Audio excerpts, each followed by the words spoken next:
Welcome to Mental Health Monday. My name is Mick Coyle. Coming up on the programme this week, to see people at the beginning when they come through and they're literally on the floor, and to be able to offer that help and support. There's that real community family sort of feel to it. It's just recognition to all the volunteers, many of whom, similar to the three of us as co-founders, all share a lived experience of loss to suicide. So we're hoping that maybe some companies, even individuals, if they wish to donate or come on board, then the likes of the Queen's Award give us more credibility to them and help us out, because we do need funding for the future. And I'll be reminding you how you can make connections with mental health organisations within your community. It's Mental Health Monday.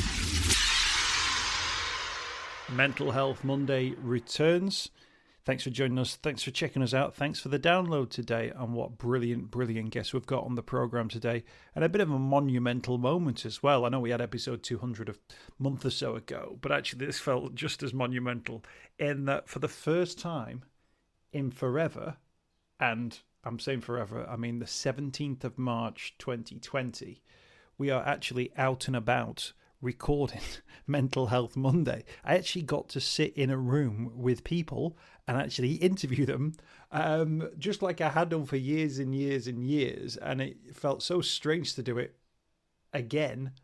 So I got my kit, I got my microphone, I put it on the end of a very long stick so I could be more than 2 meters away, and I did this week's episode of Mental Health Monday, which you will hear in just a few minutes' time. As ever, always lively on the Facebook group. Just search for Mental Health Monday. Let us know as well that you're listening to Mental Health Monday by dropping us a tweet. You can hashtag Mental Health Monday. You can tag me into that on Twitter at Mr. Mick Coyle, or like I say, go onto the Facebook group as well with your thoughts and your comments.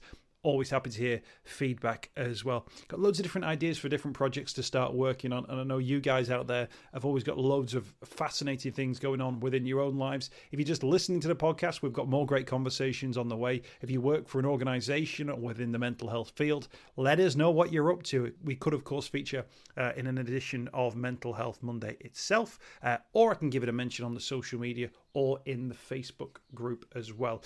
Just going to mention as well, Tom Davis interviewed me for the Proper Mental podcast. Now, that podcast should be available now. I had a good old conversation with Tom, talking about the show, where it's come from, where it's going, and sort of what I've learned in the time doing the show as well. So it was great to sit down with Tom.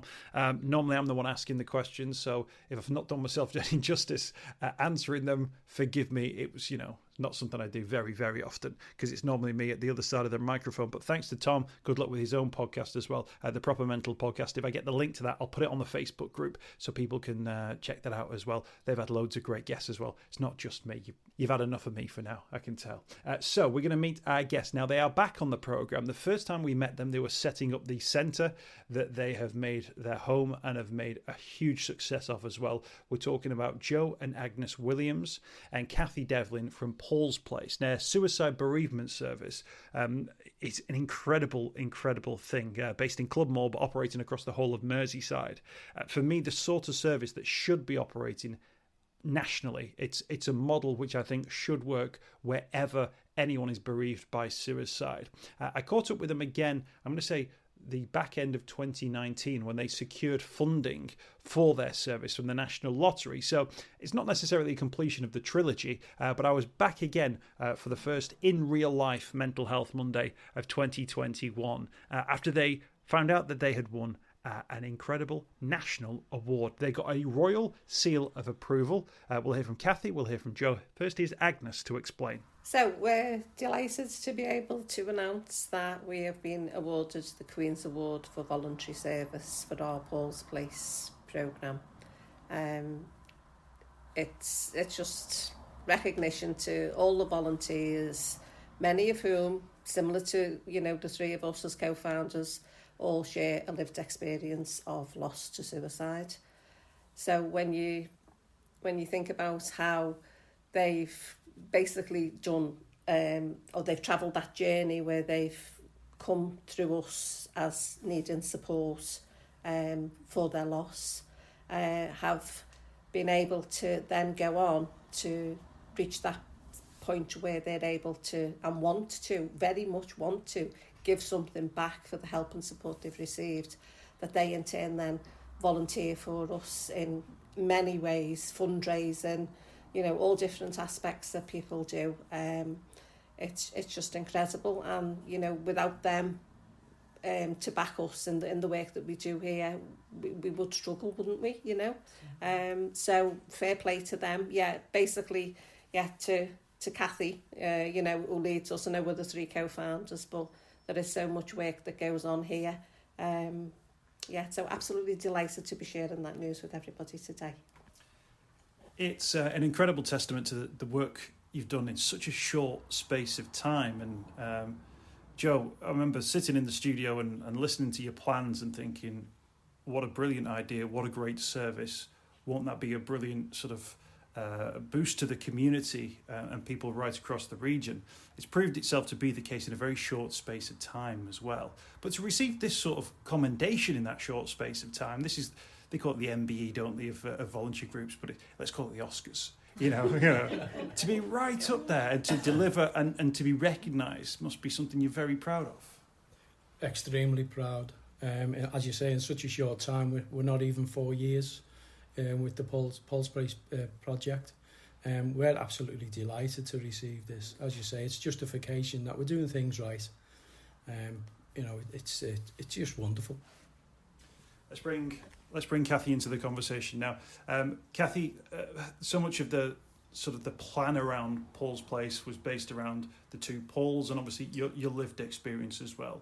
But I guess you bring your own story plus your professional sort of identity to the table with this. But so much of what you've done, as Agnes suggested, is shaped by those around who've come into the family, if you like. What's that experience been like in that period of time? It's been unbelievable, Mick. We're just absolutely delighted to be recognised in this way. But to see people at the beginning when they come through and they're literally on the floor, you know, and to be able to offer that help and support, and like Agnes says, to see them come back then and wanting to be involved, and it is like a family, you know, there's that real community family sort of feel to it. So to see somebody who could literally speak when they came through the door to now, you know, having a laugh, having a little joke and being involved with other people who get where they're coming from, it's absolutely fantastic. Now, in terms of the polls, and we're sitting in front of the mural in the recreation room that you have here, Agnes, in terms of the work that you do here, we'll go on to explain some more about what that is. Is Paul, your Paul, is he very much at the forefront of your thoughts every time you step in the door? And has that always been the case? So do you ever need to sort of remind yourself of how far you've come, given your own personal story around it? Yeah, I think for me, very much to the forefront of everything we do, and I think the one thing that we all say together, as fantastic as this news is, to be telling people, sharing that with people today, you'd give it all up, wouldn't you, in a heartbeat, to have those, you know, back in your life again. What can I say? I interpret it as this is the next best thing. You know, the work that that's being done in their memory, and in helping other people who are unfortunate enough to find themselves in this position. I just think that we always tend to say, when we're in this room in particular, we always have a little look up at that mural and say, you know, oh, these 2 are still working, you know, from a higher level, aren't they? You know, but they've certainly got a finger in the pie. When things like this happen, you know, we say, well, you know, this is down to them, isn't it? You know, it comes with their blessing, I'm sure. For me, working here, I always interpret it as I've come full circle, because, you know, sharing our story, which I know we've done before with you, Mick, is that Paul's Place didn't exist when we lost our Paul. Beacon Council and Trust, however, did. You know, all those sort of connections that we made when our daughter Claire contacted Kathy happened to be, you know, her brother's anniversary 23 years earlier to suicide. So all those little connections, and then how Kathy sort of offered the help and support freely to Joe and I, to then go on to form Paul's Place. I just think I'm so thankful that they were here for us. We've said it before, and I'll always say, you know, it was our lifeline. I see now that lifeline being offered out to so many more people, and it's great that we're able to do that. You know, we still say, as far as we're aware, we are the only organisation that is offering this kind of service. throughout the country, certainly throughout the whole of the Northwest, but there's so much a need for there to be a Paul's Place. We'd like to see a Paul's Place in every city in the UK. It's so needed, so necessary. I think as well, in terms of the narrative around mental health and suicide, often there's talk of preventative measures, of course, absolutely, but then a focus around who to call it in an absolute emergency. And it's quite right that's there. But it would be totally wrong, wouldn't it, to then say, well, if somebody can't be helped, then that's the end of the story there. Because actually, as you guys have proved, there is so much need beyond that. The need to continue the conversations, to provide bereavement counselling, general counselling, that sense of family and support for those who are left behind by suicide. For people who think that suicide is an end point, it's actually very much a start point, if you like, Joe, for other people and for other families. That's right. Unfortunately, it's the start of a journey for people who find themselves in our position. The statistics are that people who find them, have lost someone to suicide, are up to 300% more likely to attempt or complete suicide themselves. So Paul's Place, in essence, it's suicide prevention for the next generation. So it is a much needed service. We can't underestimate that at all, can we, Kathy? And when we talk about people who are at risk of suicide, right up there, and we mean right up there, are those who've been bereaved by suicide. So it absolutely makes common sense, doesn't it? Yeah. That if there is a suicide within a family environment, a work environment, within a group of friends, that people instantly know where to get that support, because it's then preventative action, and we're back into that cycle, aren't we? Absolutely. As Joe says, those statistics, we know that people who are bereaved by suicide are a vulnerable group. So, it makes sense that there is a service there to provide, for people. And I always say when I do the assessments, I can't tell you that after 20 sessions you'll go skipping out of the door and everything will be fine. What I can tell you is we're there, to hold your hand. And it's not about getting over it. You're never going to get over it. You can't get round it or under it. You've got to journey through it, and that's what we're here for, to help you through that journey, because we've been through it ourselves. And with that in mind, Agnes, I guess people look for a quick fix, don't they? But if you're in a period of grief, I think a lot of people they almost find it hard to imagine a way out of that grief, because it's such a difficult and raw set of emotions. With that in mind, the service that you obviously offer holds people's hands and guides people through. But you mentioned as well the volunteers. Just tell us about what they bring and how they sort of guide people through, particularly given the fact that they've had lived experience themselves and they've maybe sat in the same seat, if you like, as those who are stepping in the door possibly for the first time. Yeah, obviously back in the day when we were doing face-to-face, meetings here in this little group room, you would see, and it's no more than Kathy said about, when people sort of make that first visit to us and they walk through the door, we all know how much it takes for them to actually do that. To pick up the phone when something like this has happened to you is enough, and then to summon up, enough oomph to make the visits. And then we've seen it, we've experienced it, where people have sort of to and fro in the hallway there, wanting to come in, but feeling I can't sort of broach that, I can't get across that, that threshold and go into that room, because they don't know what to expect. And the one thing that we see, and I talk for Joe and I, because we sort of take the Tuesday morning drop-in group, is that these people come in through the door and will say very little, and will just sort of work their way through a box of tissues, maybe for the first couple of meetings. We break, we have a cup of tea. They might have, a little chat with you on the way out, but they come back the following week and you think, well, okay, so, it's hard to judge, but you must have done something for them to want to come back. And then over a period of time, you see, if you sit in this seat and you look and you think, that's fantastic to see that, because you see these people who you can then sit back and not have to be the voice. They automatically just feel comfortable enough in sharing with a new member how, oh yeah, well, this was me, I was like that, yeah, and this is what's happened to me. And they all look out for one another, and we've said it and we say it time after time to them that you don't actually realise, but the peer support in this room, you think you're coming here to get help and support from us, which in essence yet you are, but you are actually helping other people in the process. And I can't put that into words. That is really remarkable to see, especially when you know how much it's took and what this journey is like. You know, it's coming up to 6 years for us, and yet we're in a lot, you know, in a much better place than we were with the help and support that we've had here. But we still have those days, Mick, where, you know, you hit rock bottom and you feel, oh, you know, I thought I was doing so well. But, you know, we all say to one another, but you are doing so well, because, you know, measure those gaps between the last time you felt as bad as this. And that's all I could say, is that they lessen, so you have more of the good days in between the bad days. Yeah.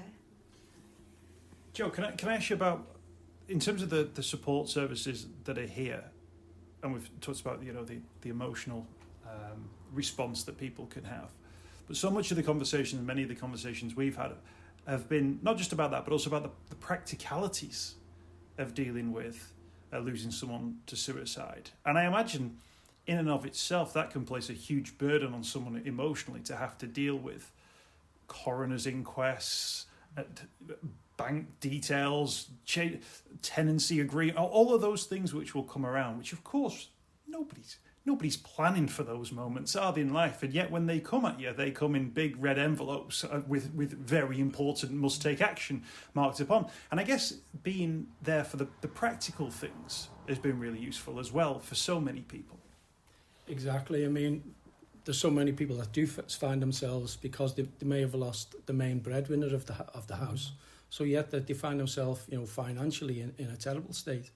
We have got here in Paul's Place an advocacy worker who can help with that kind of advice for them. But it's a terrible situation that, you know, people have had to either move house, or, you know, they've lost their jobs because they can't return to their job, because the job may entail working with people with mental conditions who may possibly be suicidal. So their own life, they can't continue with that.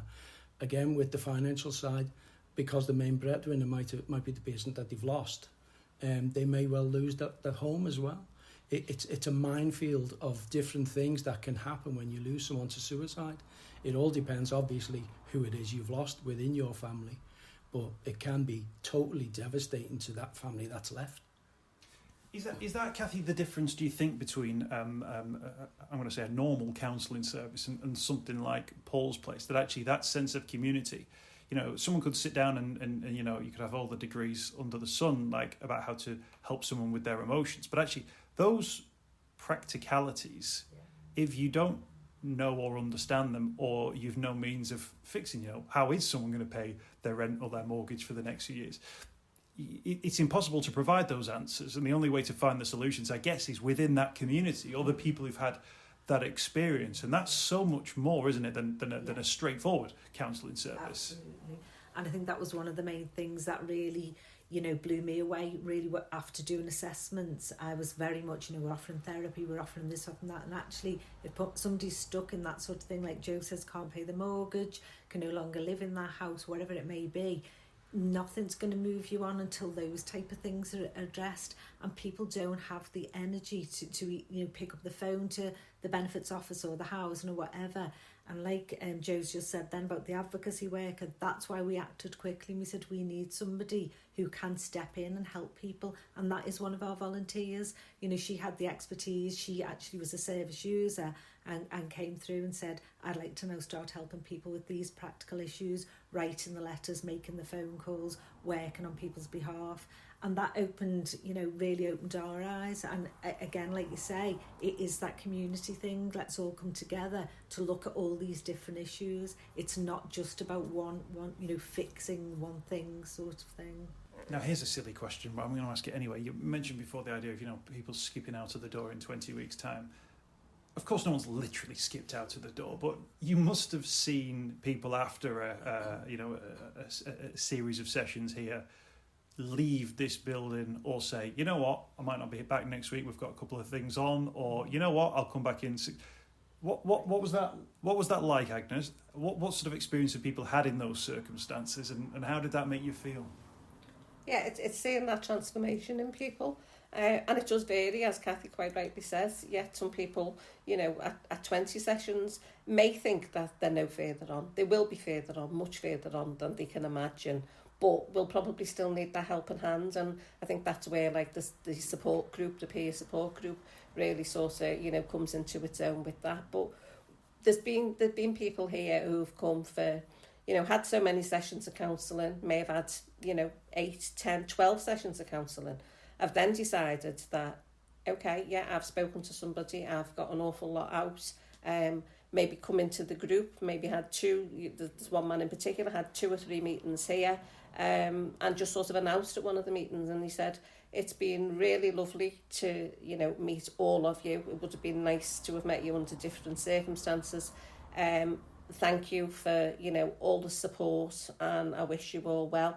And for me, I'm taking a step back now. I just feel I'm in a better place. And he has gone on, he stays in touch, and he's gone on to take up quite a big role in fundraising for us on a regular basis, during golf tournaments with some of his son's friends who they used to all play golf with. So things like that are lovely, and to hear things like that and to think, well, isn't that lovely? And to see that he's now not basically taken the place of his son within this golfing group, but they've all sort of like rallied round and they sort of like look after him.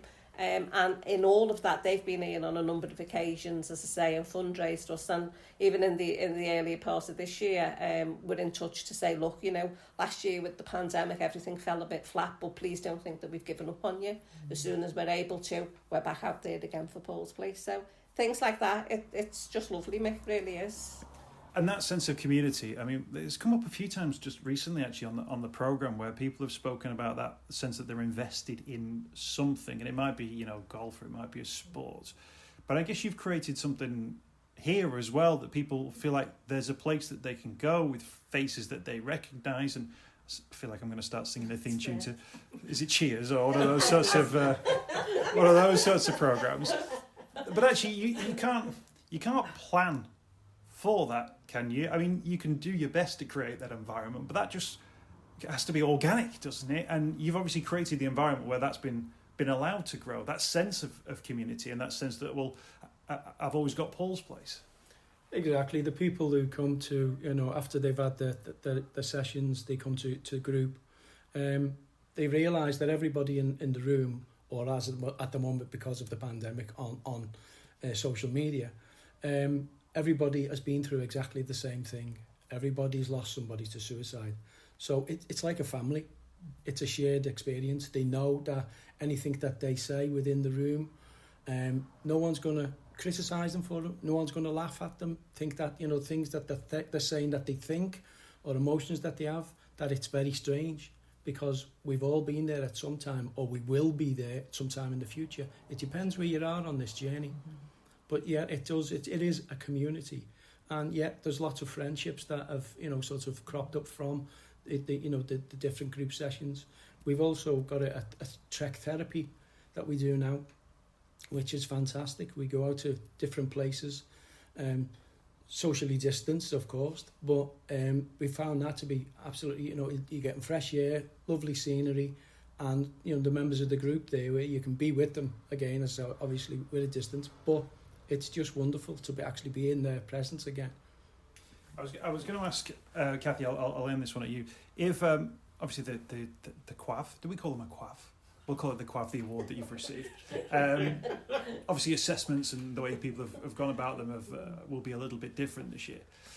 But Kathy, if somebody did just walk into this building during one of those sessions, how long would they need to be here before they got a sense that it was a session about suicide bereavement? Because I imagine your topics are far-reaching. I imagine that the emotional scale as well that people are on, you know, where people are, you talked about going, Agnes, before through, you know, a box of tissues, but I imagine there's also a lot of laughs as people sort of find a way to negotiate emotionally what it is that they're going through. Is it immediately obvious that it's a suicide prevention session?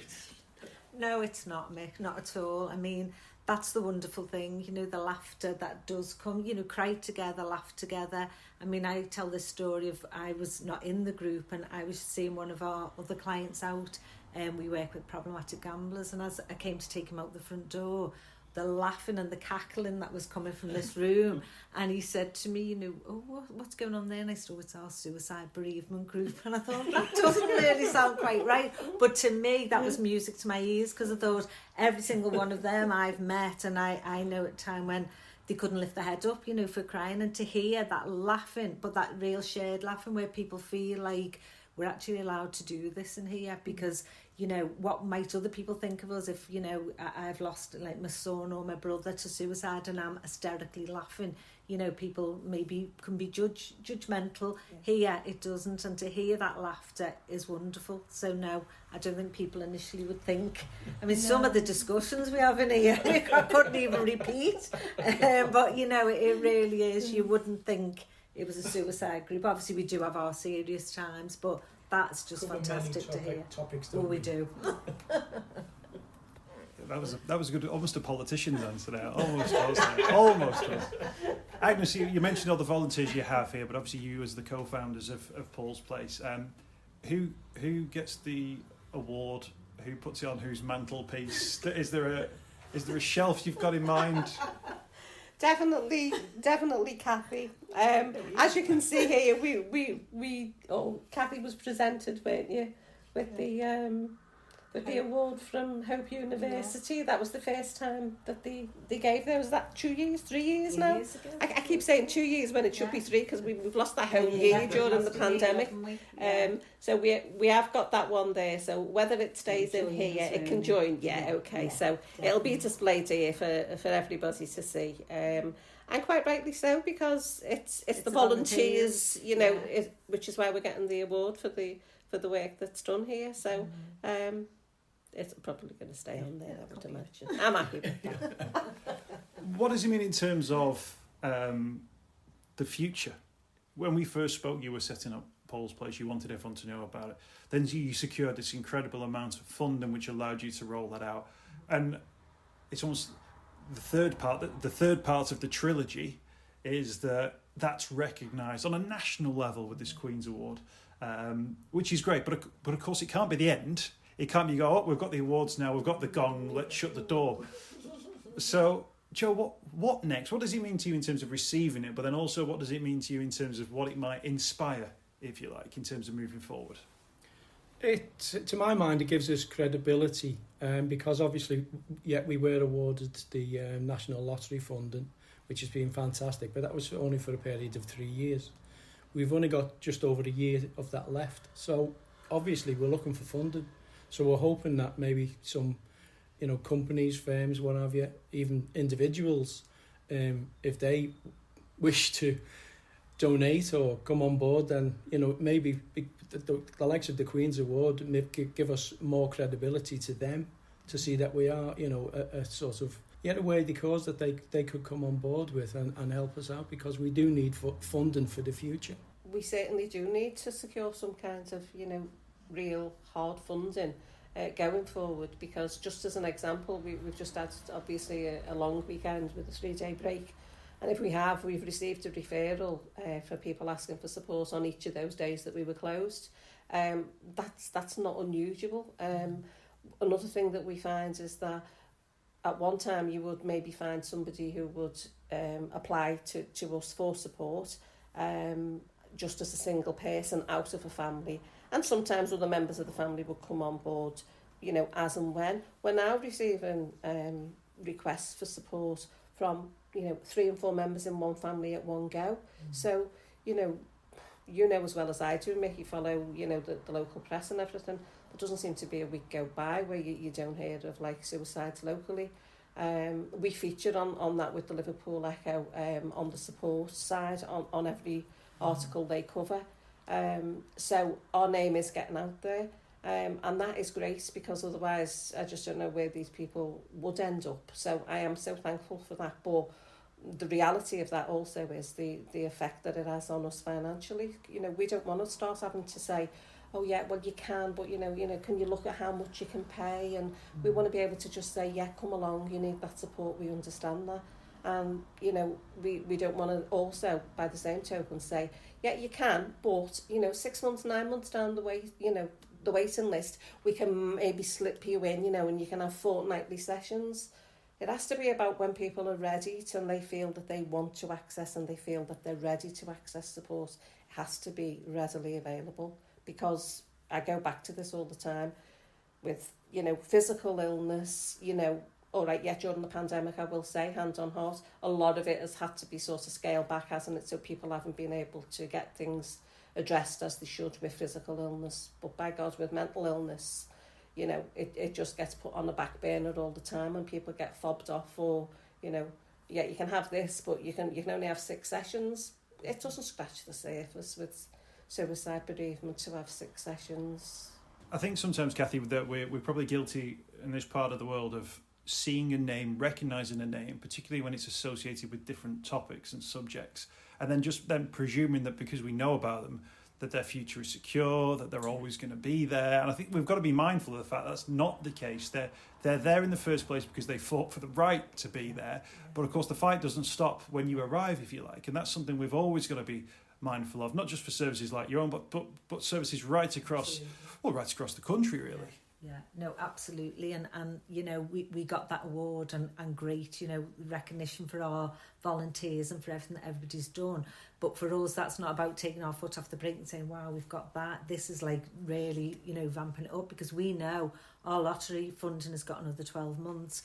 We missed out on so much fundraising last year because people couldn't do it. You know, lots of people were doing things for us. So we've really got to keep out there, because we're determined this service will continue. It is so needed. And, you know, we've got to keep going out there, getting our name known. This gives us the credibility as well to say, look, we are a fantastic service. We can offer this, but we need help along the way as well. So for us, it's onwards and upwards. We just carry it on. You know, we've got definitely to. Just tell us, we're speaking face to face, and for people who obviously can't see it, I'm holding my microphone on the end of a very long stick. So if anyone notices slightly longer pauses between questions and answers, it's because we're just trying to make sure my fishing rod is at the correct length.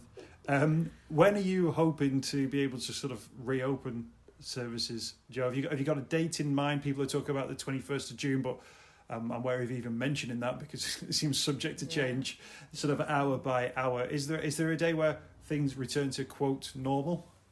We have discussed this, and we're hoping that maybe we can move towards the end of the year, that we will start having group sessions again in this room. At the moment, as I say, you know, things are online, and it'll stay like that until things are safe. We've got to make sure that the people who come in are safe. So I think probably the end of the year we may be a bit more nearer to the meeting people again. Yeah. Well, guys, congratulations on everything you've achieved so far. Congratulations on your latest recognition as well. Thank you. Amazing that a letter from the Queen, the trophy which will sit on this coffee table and will look absolutely resplendent next to the Liverpool Hope University Prize that Kathy received as well. We wish you all the best. Obviously, keep us posted with what you're up to at Paul's Place, and we'll continue to signpost this service as well to our listeners. So thank you for your time too. Thank you. Thanks, Thank Mick. you very Thanks much. a lot. Thanks, Mick. Thank you.